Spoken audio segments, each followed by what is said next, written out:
Okay, let's talk about installing software on Kubuntu. So in a previous video, we looked at doing software on Ubuntu. In Kubuntu, now it's maintained by the same company, right? So it's still maintained by Canonical, but we're running the KDE interface, and so we have a slightly different way of doing this. So I'm going to come down here to my Discover Software Center. So open up my Discover Software Center. It brings me to home. Let me go ahead and maximize this for the moment. Brings me to home where I can look up most popular software, editor's choice, highest rated games, highest rated development tools.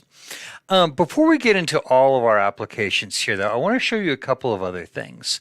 So this will show me my currently installed software.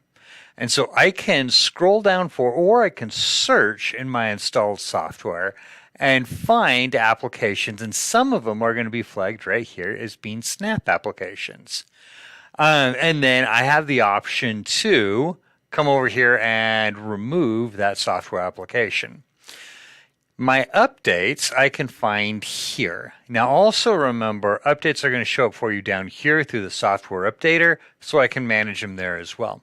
But here's one of the things I really wanted to show you. In our previous video, we talked about using Snap packages versus Debian packages.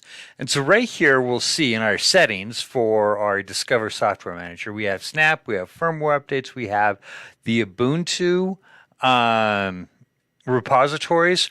But right here it says we're missing a backend, which is Flatpak. Okay.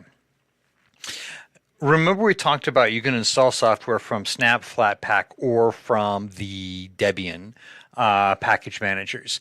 Well, this gives me a quick and easy way to click install here. I'm not going to do this at the moment, but it gives me a quick and easy way to click this and install Flatpaks into my Software Discover Center. Okay, now that we've looked at the settings, let's take a look at our applications. So this groups applications for me, so I can go to all apps, accessibility apps, development apps, education, so on and so forth. Let me go to my office apps, and you'll see them all. Now, again, there is a bunch of apps here, and they're not really organized other than by rating. So right here, they're not even organized by ratings. So right here it tells me I've got 142 items. Now again, this is probably not the fastest and easiest way to navigate through and find software.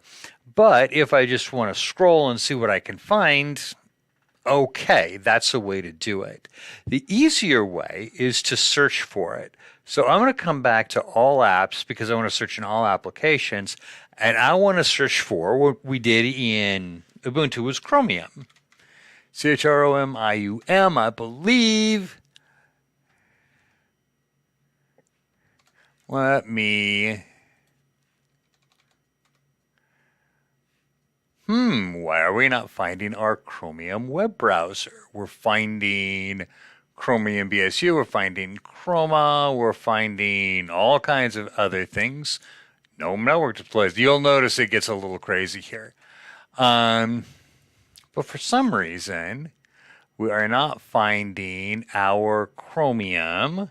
And I don't believe I have installed it yet. Let me take a look at my internet. No, I have not installed my Chromium. So why are you, let's go to home and search Chromium. There we go. I needed to look for it somewhere else. It's a Snap package. Okay. And you can see here we have internet highlighted where we found it. All right. So I have found my Chromium. I'm going to click on it, and it's going to tell me about it, licenses and ratings. And okay, yes, this is what I want. So I am going to install from Snap right here. And that is going to, once I authenticate, is going to download and install Chromium for me. See the progress indicator right here. Downloading, installing, and should be just about done. So I can close this, come to, hey, there we go. Chromium is installed. Go ahead and minimize that. Yes, I know, go away. So I'm going to open my start and go to my internet. I have a little indicator here that means, hey, I have something new, and hey, there it is, Chromium web browser, brand new right there. Okay, just like we talked about on our previous video on Ubuntu, I can right click and I can pin it to the desktop or to a task manager. This will allow me to uninstall or manage add-ons from here. Like Firefox, I can right click and uninstall or manage add-ons from here. Whereas in Ubuntu, I had to go back to the App Center, find it, and uninstall it from there. So, again, like we talked about previously in the Ubuntu video, I think trying to navigate and find software is in this case, Discover, I think is a little bit challenging unless you just want to browse things like you're browsing books in a bookstore, looking for something that grabs your attention to install. But if you know what you want, I think it's easier to go out and search for free and open source software. Like we did a search for publishing software in our previous video. We found, I think you pronounce it Scribus. So I'm going to do a search for that. And there it is, found it immediately. Also notice with Ubuntu, I had to go back and forth in my filtering between looking for Debian packages or Snap packages. This does not. It returns them all to me and identifies this is Snap, this is not. So I think that's actually quite helpful. Okay, there we go. That's how we find and install software on Kubuntu.